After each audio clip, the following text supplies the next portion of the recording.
원리로 이해하는 양쌤의 중학교 과학인강 5. 물질에 따라 녹는 점이 달라를 공부해 보도록 하겠습니다. 1번 순물질의 녹는 점과 어는 점에 대해서 예전에 배웠잖아요. 이거를 다시 한번 정리해 보도록 할게요. 우선은 고체 나프탈렌의 녹는 점과 어는 점을 측정하는 실험을 해 보도록 할게요.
그래서 순물질인 나프탈렌의 녹는 점과 어는 점을 측정하는 실험을 봤는데요. 실험 결과를 정리해 보도록 하겠습니다. 고체를 가열하면 고체의 온도가 올라가게 되고요. 그러다가 고체 물질이 녹는 동안에는 온도가 일정하게 유지가 되죠. 이렇게 고체 물질이 녹는 동안 일정하게 유지가 되는 이 온도를 녹는 점이라고 하는 거잖아요. 녹는 온도점, 그래서 녹는 점이고요. 고체가 녹는 동안에는 녹은 액체와 아직 녹지 않은 고체가 섞여 있어요. 그러다가 고체가 다 녹아서 액체가 된 후에는 이 액체를 가열하게 되면 액체의 온도가 올라가게 되는 거죠. 그러다가 이제 그 가열한 불을 껐잖아요. 그래서 식히는 거죠. 그게 냉각이잖아요. 자, 그래서 액체를 냉각시키게 되면 액체의 온도가 내려갔었고요.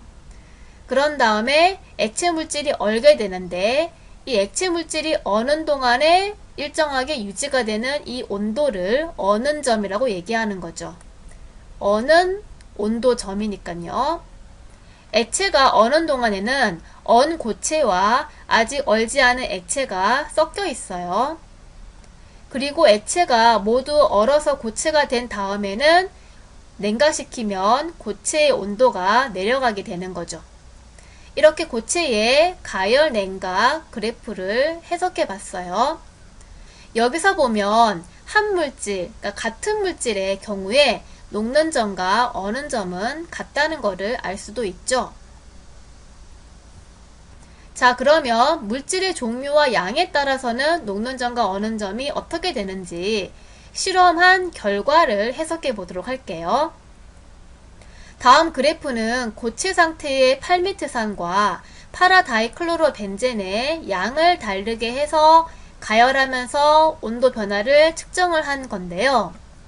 팔미트산은 흰색 고체 물질로 화장품, 플라스틱, 합성세제 등의 원료로 사용되고요. 파라다이클로로벤젠은 흰색 고체 물질인데 주로 살충제로 사용이 되어요. 자, 그러면 가열 곡선을 볼게요. 팔메트산 10g과 팔메트산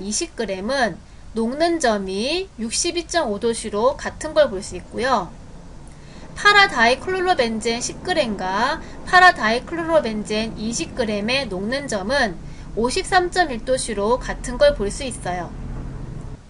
이런 식으로 여기 보시면 한 물질에서 녹는 점과 어는 점은 같으니까 지금 이 녹는 점이랑 어는 점 값은 같잖아요. 이 녹는 점과 어는 점이 물질의 종류에 따라서 다르죠. 팔메트산은 녹는 점과 어는 점이 62.5도씨고 파라다이클로로벤젠은 녹는 점과 어는 점이 53.1도씨니까 물질의 종류에 따라 녹는 점과 어는 점은 달라요. 그런데 녹는 점과 어는 점은 양에 관계없이 일정하죠. 팔메트산은 양에 관계없이 녹는 점과 어는 점이 62.5도씨고요. 파라다이클로로벤젠도 10g, 20g 양에 관계없이 녹는 점과 어는 점이 53.1도씨잖아요. 이런 특성을 보이고 있어요. 그래서 이 팔메트산과 파라다이클로로벤젠은 둘 다 흰색 고체 물질이기 때문에 눈으로는 구별을 할 수가 없거든요. 그러면 이 두 물질을 어떻게 하면 구별을 할 수가 있을까요? 두 물질은 녹는 점과 어는 점이 다르잖아요. 그래서 녹는 점과 어는 점을 측정해 보면 구별을 할 수가 있겠죠. 만약에 흰색 고체 물질인데 녹는 점과 어는 점이 62.5도씨였다. 그러면 그 물질은 팔메트산이고요. 흰색 고체 물질인데 녹는 점과 어는 점이 53.1도씨였다. 그러면 그 물질은 파라다이클로로벤젠인 것을 구별해낼 수가 있는 거예요. 그림을 보면 일기압에서 여러가지 물질의 녹는 점 값이 나와 있는데요. 이렇게 녹는 점은 물질의 종류에 따라서 달라요. 그리고 같은 물질에서는 양에 관계없이 녹는 점 값이 일정하잖아요. 그래서 녹는 점은 물질의 특성이 되는 거고요. 그리고 같은 물질에서 어는 점이랑 녹는 점이 같다고 했잖아요. 그래서 어는 점도 녹는 점과 마찬가지로 물질의 특성이 되는 거예요. 그러면 물질의 종류에 따라서 녹는 점이 다른 이유가 뭔지에 대해서 알아보도록 할게요. 예전에 물질의 종류에 따라 끓는 점이 다른 이유를 설명했는데 그거와 같은 이유예요. 물질의 종류에 따라서 입자 사이의 인력이 다르다고 했잖아요. 그래서 입자 사이의 인력이 큰 물질일수록 고체 입자가 고체 입자 사이의 인력을 이겨내고 입자가 멀어져서 액체가 되기 위해서는 더 많은 열 에너지가 가해져야 되니까 더 높은 온도에서 녹는 거예요. 그러니까 입자 사이의 인력이 큰 물질일수록 녹는 점이 높다는 거죠. 그러면 가상실험으로 알아보도록 할게요. 여기서 스프링이 입자 사이의 인력을 의미하고요. 고체 얼음은 입자 사이의 인력이 작기 때문에 이 낮은 온도에서 입자 사이의 인력을 이겨내고 입자가 지금 멀어져서 액체가 되었죠. 그래서 낮은 온도에서 녹게 되는 거고요. 나프탈렌은 지금 스프링이 두 개니까 입자 사이의 인력이 더 크잖아요. 그러면 높은 온도에서 입자 사이의 인력을 이겨내고 입자가 멀어지면서 액체가 될 수 있기 때문에 높은 온도에서 녹게 된다는 얘기예요. 그래서 정리하자면 입자 사이의 인력은 물보다 나프탈렌이 더 크고 그래서 녹는 점이 물보다 나프탈렌이 더 높다는 얘기죠. 우리 생활에서 물질의 녹는 점을 이용하기도 해요. 대표적인 예로 전구에 필라멘트가 있는데요. 전구의 필라멘트에 전류가 흐르면 열이 발생하면서 빛을 내게 되는데 이 필라멘트의 주성분이 바로 텅스텐이에요. 텅스텐은 녹는 점이 3422도로 매우 높잖아요. 그래서 열을 계속 받더라도 온도가 녹는 점 이하이기 때문에 녹지 않고 그래서 필라멘트가 끊어지지 않아요. 그래서 텅스텐을 필라멘트의 주성분으로 쓰는 거예요. 학습지 2번에 녹는 점, 끓는 점과 물질의 상태를 알아보도록 할게요. 그림을 보면 물질이 있고요. 여기가 온도 표시인데요. 물질은 녹는 전보다 낮은 온도에서는 녹지 않았기 때문에 고체 상태로 존재하게 되고요. 끓는 전보다 높은 온도에서는 끓었기 때문에 기체 상태로 존재하게 돼요. 그리고 녹는 전과 끓는 전 사이의 온도에서는 녹았는데 끓지 않았으니까 액체 상태로 존재하게 되는 거예요. 그래서 여기에서 얘기했던 내용이 학습지에 정리가 되어 있어요. 녹는 전보다 낮은 온도에서는 고체 상태로 존재하고, 녹는 전과 끓는 전 사이의 온도에서는 액체 상태로 존재하고, 끓는 전보다 높은 온도에서는 기체 상태로 존재한다. 이렇게 정리할 수가 있겠어요. 물질마다 이 녹는 점이랑 이 끓는 점이 다른 걸 볼 수가 있죠. 그래서 일기압 상온 25도씨가 우리가 흔히 보는 그 물질의 상태잖아요. 그때 이 물질의 상태가 고체인지 액체인지 기체인지의 각 물질의 상태가 달라진다는 거예요. 그러면 각 물질이 일기압 25도씨 상온에서 어떤 상태로 존재하는지 하나씩 보도록 할게요. 나프탈렌은 상온이 녹는 전보다 낮으니까 상온에서 고체 상태로 존재하게 되고요. 물과 수은은 상온이 녹는 전보다 높고 끓는 전보다 낮으니까 상온에서 액체 상태로 존재하게 되고요. 산소는 상온이 끓는 전보다 높으니까 상온에서 기체 상태로 존재하게 되는 거예요. 이제 세 번째로 혼합물의 녹는 점과 어는 점에 대해서 알아보도록 할게요. 나프탈렌과 파라다이클로로벤젠은 순물질인데 나프탈렌의 녹는 점은 80.3도씨이고요. 파라다이클로로벤젠의 녹는 점은 53.1도씨로 순물질의 녹는 점은 일정하잖아요. 그런데 나프탈렌과 파라다이클로로벤젠을 혼합한 이 혼합물의 녹는 점은 어떨까요? 나프탈렌과 파라다이클로로벤젠의 혼합물을 가열하게 되면 각 성분 그 순물질보다 낮은 온도에서 녹기 시작하고 녹는 동안 온도가 계속 높아지는 걸 볼 수가 있어요. 그래서 혼합물의 녹는 점은 일정하지가 않아요. 우리 생활에서 혼합물의 녹는 점을 이용하기도 하는데요. 그 예가 전류 차단기에 퓨즈가 들어있는데요. 얘는 혼합물이에요. 이 퓨즈는 과전류가 흘러서 열이 발생하면 쉽게 녹아서 끊어져서 사용할 수 있는 그런 물질이거든요. 자, 퓨즈를 자세히 알아보도록 할게요. 퓨즈는 납, 주석, 안티모니를 섞은 합금이에요.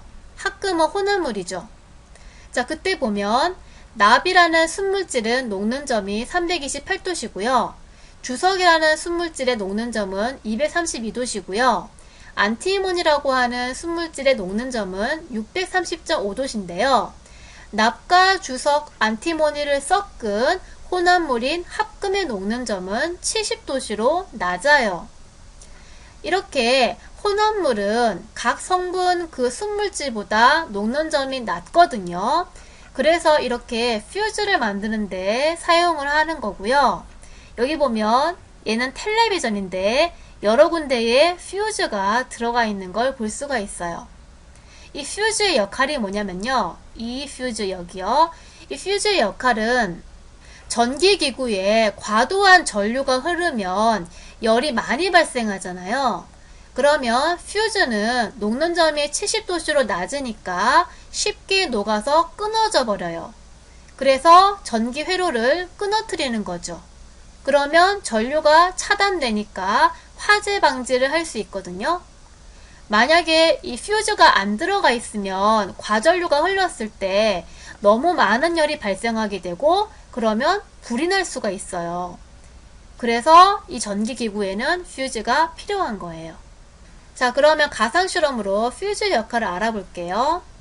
자, 이렇게 전기 회로가 연결되면 전류가 흐르게 되는데요. 만약에 과한 전류가 흐르게 되면 열 발생 때문에 퓨즈가 녹아서 끊어지고 그러면 전기 회로가 끊어지니까 전류가 흐르지 않게 된다는 거죠. 그래서 더 이상의 과한 전류가 흐르지 않으니까 이 전기기구에서의 화재를 퓨즈가 방지하는데 사용된다는 얘기예요. 우리가 예전에 순물질은 어는 점이 일정하다라고 배웠는데 혼합물은 어는 점이 어떤지 실험을 통해 알아보도록 할게요. 먼저 물을 얼려보겠습니다. 물 20g을 준비해주세요. 물 20g을 시험관에 붓고 얼리면서 온도를 재보겠습니다.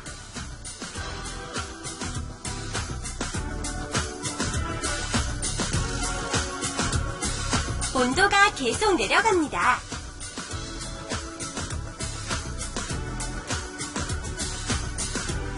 섭씨 0도에서 온도가 멈춥니다. 물이 얼기 시작하는 거죠.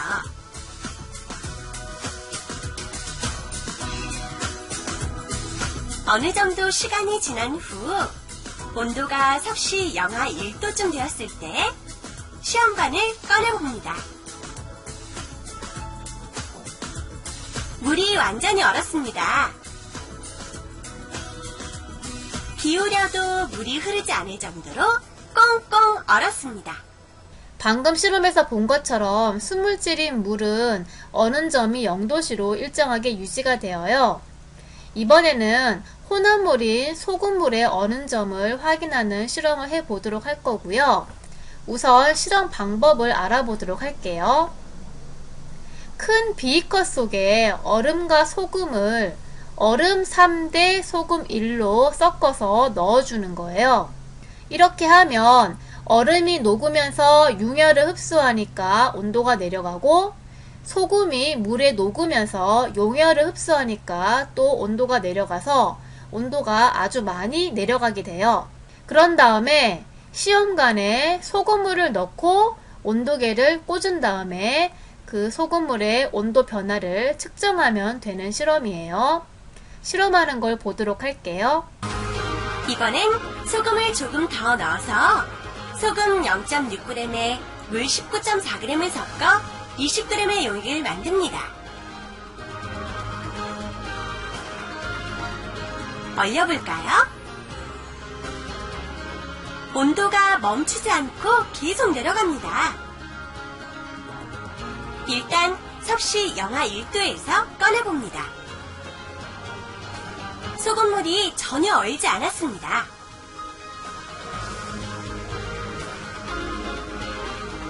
다시 얼려보겠습니다.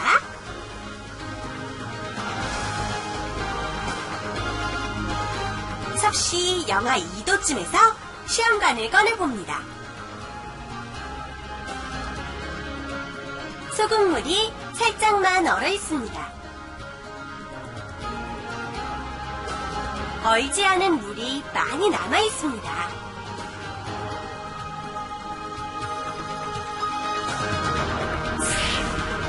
소금을 넣지 않은 물은 섭씨 영하 1도에서 모두 얼었습니다. 하지만 물에 소금을 넣어 얼리면 같은 온도에서 어는 양이 점점 달라집니다. 소금을 많이 넣을수록 잘 얼지 않습니다. 용액의 농도가 진해질수록 어는 점이 낮아지고 잘 얼지 않는다는 것을 알 수 있습니다.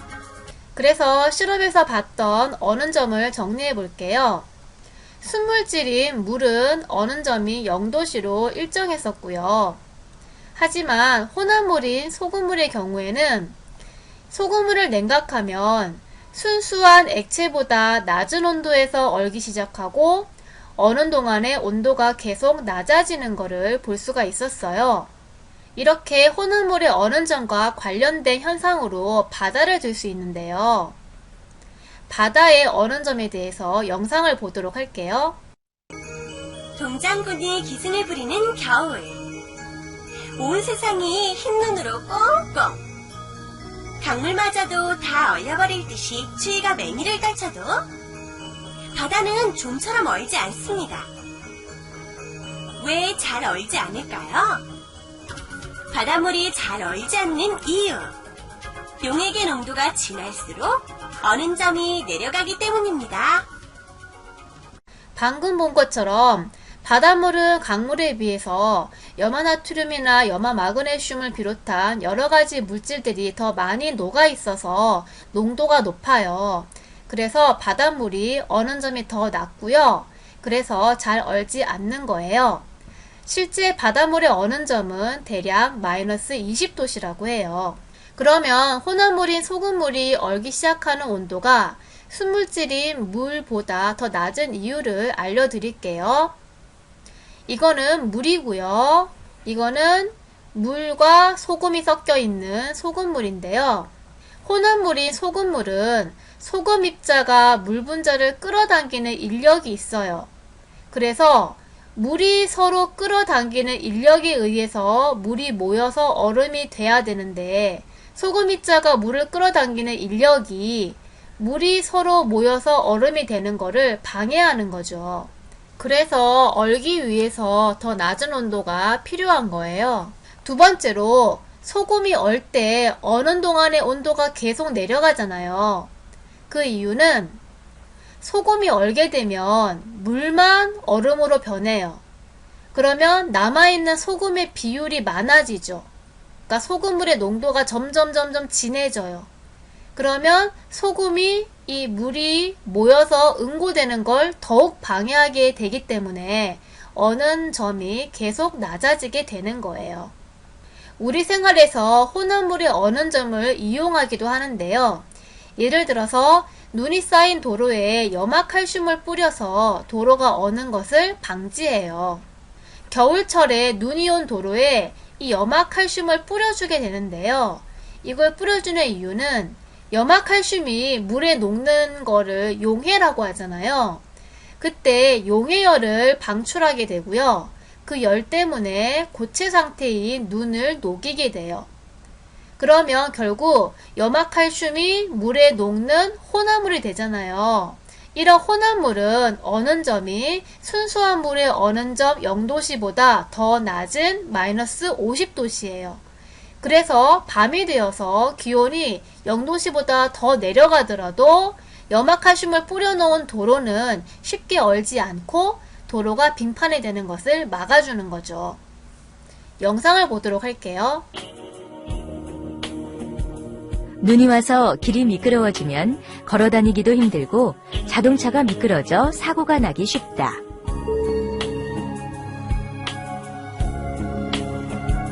이때 염화칼슘과 같이 제설제를 뿌려주어 물의 어는 점이 영하로 내려가 얼지 않도록 한다. 마지막으로 생활에서 흔히 볼 수 있는 음식의 녹는 온도를 비교하는 실험을 해보도록 할게요.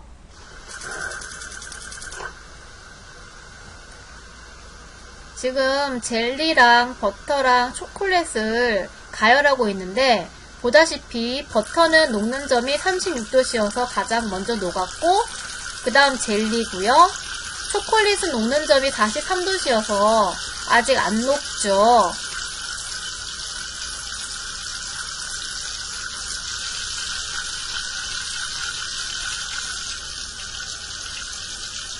한참 있다가 온도가 43도씨를 넘어가면 초콜릿은 녹게 되는 거예요. 여기까지 수업을 마치도록 하겠습니다.